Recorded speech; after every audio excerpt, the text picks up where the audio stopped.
Hi hello నమస్తే అండి. మీరు చూస్తున్నారు కదండి, ఇది మన డైరీ ఫామ్ రిలేటెడ్ ఒక అప్డేట్ అండి. మీకు తెలుసు కదండి, మనం గత 1 ఇయర్ నుంచి డైరీ ఫామ్ రన్ చేస్తున్నాం.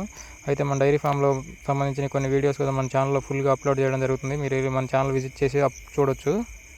మనమైతే గత 1 ఇయర్ క్రితం డైరీ ఫామ్లోకి రావడం జరిగిందండి. అది కూడా న్యాచురల్ ఫార్మింగ్ మీద ఇంట్రెస్ట్తో డైరీ ఫామ్లోకి దిగడం జరిగింది. ఎందుకంటే డైరీ ఫామ్ చేసుకుంటా న్యాచురల్గా ఫుడ్ పండించి న్యాచురల్గా తినొచ్చు అనే ఉద్దేశంతో డైరీ ఫామ్లోకి రావడం జరిగిందండి. ప్రస్తుత రోజుల్లో డైరీ ఫామ్ గురించి అయితే చాలామంది మొగ్గు చూపుతున్నారండి. ఎందుకంటే డైరీ ఫామ్ ఒక మంచి రంగం అనుకొని దిగడానికి చాలామంది ప్రయత్నిస్తున్నారు. అది మంచిదేనండి. కాకపోతే ఈ యూట్యూబ్లో కానీ సామాజిక మాధ్యమాల్లో చూసి చాలామంది దిగుతున్నారు. అదైతే గుడ్ డెసిషన్ కాదనుకుంటున్నానండి నేను. ఎందుకంటే ఎక్కువ మంది లాభాలు చూసుకొని ఆ వీడియోల్లో కానీ థంబ్నెయిల్స్లో కానీ లాభాలు చూసుకొని డైరీ ఫామ్లో దిగుతున్నారు. లాభాల కోసం అయితే డైరీ ఫామ్ చాలా వరకు సెట్ అవ్వదండి. మీకు ఏదన్నా ఉపాధి లేదు, ఒక కాన్స్టెంట్ ఉపాధి, స్థిరమైన ఉపాధి కావాలనుకుంటే డైరీ ఫామ్లో ఖచ్చితంగా రావచ్చండి. చాలా బాగుంటుంది. అట్లాగే మంచి ఆరోగ్యం కూడా ఉంటుంది. నేనేం చెప్తున్నానంటే, ఉపాధి కోసం వచ్చేవాళ్ళు అయితే 2 లేక 4 గేదెలు 4 ఆవులతో స్టార్ట్ చేసి నిదానంగా దాంట్లో ఉన్న వర్క్ని అబ్జర్వ్ చేసి ఈ ఫార్మింగ్లో ఉన్న వర్క్ మనం చేయగలమా చేయలేమా అనేది గ్రహించి ఆ తర్వాత ముందుకి కొంచెం పెంచుకుంటూ ఉంటే పర్లేదండి. అలా కాకుండా ఈ మధ్యకాలంలో కొంతమంది అయితే యూట్యూబ్లో చూసి కానీ సామాజిక మాధ్యమాల్లో చూసి కానీ పెద్ద ఎత్తున స్టార్ట్ చేద్దామని చెప్పి షెడ్ మీద అధిక ఖర్చులు పెట్టేసి పశువులు కూడా తెలియని పశువుల్ని తెలియని డీలర్ల దగ్గర అధిక రేట్లు కొని ఇబ్బందులు పాలై మళ్ళీ కొంతకాలానికి డైరీ ఫామ్ ఎత్తేసుకుంటున్నారండి. ఇట్లా ఎత్తేసుకోవడం వల్ల లాభాలేమో కానీ ఒక ఉపాధిని కోల్పోయి నెక్స్ట్ మీరు ఏదన్నా వర్క్ చేసుకోవాలన్నా కానీ ఆ ఉపాధిలో మనం సెట్ అవుతామా లేదా, మనకి ఈ ఫామే సెట్ అవ్వలేదు ఇంకొక వర్క్ ఏదన్నా ఉపాధి అనేది కోల్పోతున్నారండి. డైరీ ఫామ్లో కొత్తగా వచ్చేవాళ్ళు కానీ కొత్తగా వచ్చిన వాళ్ళు కానీ ఎవరైనా సరే ఖచ్చితంగా 3 సంవత్సరాలు పైబడి ఉంటేనే డైరీ ఫామ్లో లాభాలు కానీ స్టేబుల్ కానీ దొరుకుతుందండి. 1 ఇయర్ 2 ఇయర్కి లాభాలు అయితే అస్సలు రావు. స్టార్టింగ్లో అయితే 1 ఇయర్ 2 ఇయర్ల వర్క్ అయితే మాత్రం ఇంకా మనం చేయలేము, ఎత్తేసుకున్నామంతగా ఉంటుందండి. ఈ రకంగా ముందుకెళ్ళలేక కొంతమంది 1 ఇయర్ 1.5 ఇయర్కే డైరీ ఫామ్ ఎత్తేసుకొని మిగిలిన వాళ్ళకి లాభాలు చేకూరుస్తున్నారండి.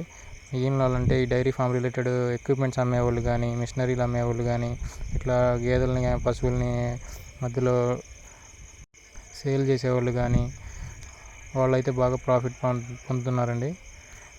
కొద్ది కాలంలోనే ప్రాఫిట్ పొంది వాళ్ళు ఆ బిజినెస్ నుంచి బయటకు క్విట్ అయిపోతున్నారు. వాళ్ళైతే ఏ రకంగా నష్టపోవట్లేదు. కానీ పెద్ద ఎత్తున నష్టపోయేది ఇట్లా ఉపాధి కోసం ఎవరైతే ఆలోచిస్తున్నారో, ఎవరైతే ఇట్లా అగ్రికల్చర్ వర్క్ని నమ్ముకుంటున్నారో ఇట్లాంటి వాళ్ళు మాత్రం భారీ ఎత్తున నష్టపోయి వాళ్ళకి ఒక స్థిరమైన ఉపాధి అనేది సెట్ చేసుకోలేక నానా ఇబ్బందులు పడుతున్నారు. ఇదైతే నేను కరెక్ట్ కాదనుకుంటున్నాను. ఇంకా డైరీ ఫామ్ రిలేటెడ్ ఏ ఇన్ఫర్మేషన్ అయినా సరే మన ఛానల్లో రెగ్యులర్గా పోస్ట్ చేస్తూ ఉంటున్నానండి. మీరు మన ఛానల్ విజిట్ చేసి చూడొచ్చు కూడా. నాకైతే డైరీ ఫామ్ ఒక స్థిరమైన ఉపాధిని కల్పించింది అనుకుంటున్నాను. ముందుకి ఇంకా కొనసాగాలనుకుంటున్నాను. డైరీ ఫామ్తో పాటు ఇటువంటి ఇలా న్యాచురల్ ఫార్మింగ్ కూడా చేసుకోవడం అంటే చాలా ఇంట్రెస్ట్ అండి. అందుకనే నేను డైరీ ఫామ్లోకి వచ్చాను. ఓన్లీ న్యాచురల్ ఫార్మింగ్ మీదే మనకు రోజు గడిచేంత ఇన్కమ్ రాకపోవచ్చు కాబట్టి నేను ఈ డైరీ ఫామ్ని ఒక ఆప్షనల్గా ఎంచుకున్నాను. అయితే మన షెడ్ చుట్టుపక్కల పరిసర ప్రాంతాల్లో ఇట్లా మొక్కలను కానీ కూరగాయలను కానీ పండించి మనం సొంతగా తినగా మిగిలిన వాటిని ఊళ్ళో వాళ్ళకి ఇవ్వడం కానీ లేకపోతే వేరే షాపుల్లో ఇచ్చేయడం కానీ జరుగుతుంది. ఈరోజు దాంట్లో భాగంగానే ఇట్లా మన షెడ్లో చిన్నపాటి వస్తువులు, పనికిరాని వస్తువులను ఉపయోగించి ఒక 20 రూపాయలకు మెంతులు తీసుకొచ్చి పాత డిప్పలు, పనికిరాని డిప్పల్లో ఇట్లా మట్టిని తడిపేసి దాంట్లో 12 నుంచి 14 గంటలు నానబెట్టిన మెంతుల్ని చల్లుకున్నానండి. చల్లుకున్న తర్వాత 2 నుంచి 3-4 డేస్ వరకు ఇట్లా పైన అప్పుడప్పుడు కొంచెం వాటర్ చిమ్ముతూ ఉన్నాను. ఖచ్చితంగా మనకి 3వ రోజు కానీ 4వ రోజు పంట అయితే చేతికి వచ్చేసిందండి. మనం 20 రూపాయలు మెంతులు చిమ్మితే ఆల్మోస్ట్ 2 కుటుంబాల నుంచి 4 కుటుంబాలకు సరిపడా మెంతికూర అయితే వచ్చింది. ఇదైతే మనం ఎటువంటి కెమికల్స్ కానీ ఫెర్టిలైజర్స్ కానీ ఏమీ వాడలేదండి. చాలా న్యాచురల్గా తక్కువ కాలంలో కొద్ది రోజుల్లోనే మంచి హెల్తీ ఫుడ్ అయితే మన కోసం ప్రిపేర్ అయిపోయిందండి. ఇట్లా సిటీలో ఉండేవాళ్ళు కానీ పల్లెటూరులో ఉండేవాళ్ళు కానీ మా ఇంట్లో ప్లేస్ లేదండి, మాకు గార్డెనింగ్ అంటే ఇంట్రెస్ట్ అండి కానీ మాకు కుదరట్లేదండి అనకుండా మీకు మీ ఇంట్లో ఏదైనా పాత వస్తువులను ఇట్లా ఉపయోగించి మంచిగా న్యాచురల్ ఫార్మింగ్ పండించుకొని తింటే మీ ఆరోగ్యాలు చాలా బాగుంటాయి అనుకుంటున్నాను. ఈ మెంతికూర కోసం నేను ఉపయోగించింది అయితే పాత డిప్పలు, మట్టి, నీరు, ఒక 12 నుంచి 14 గంటలు నానబెట్టిన మెంతులు. ఇంతేనండి. 3 నుంచి 4 రోజుకి హార్వెస్టింగ్ వచ్చేసింది. ఎంత వచ్చిందంటే ఆల్మోస్ట్ 3 నుంచి 4 కుటుంబాలకు సరిపడా మెంతికూర అయితే ప్రిపేర్ అయిపోయింది.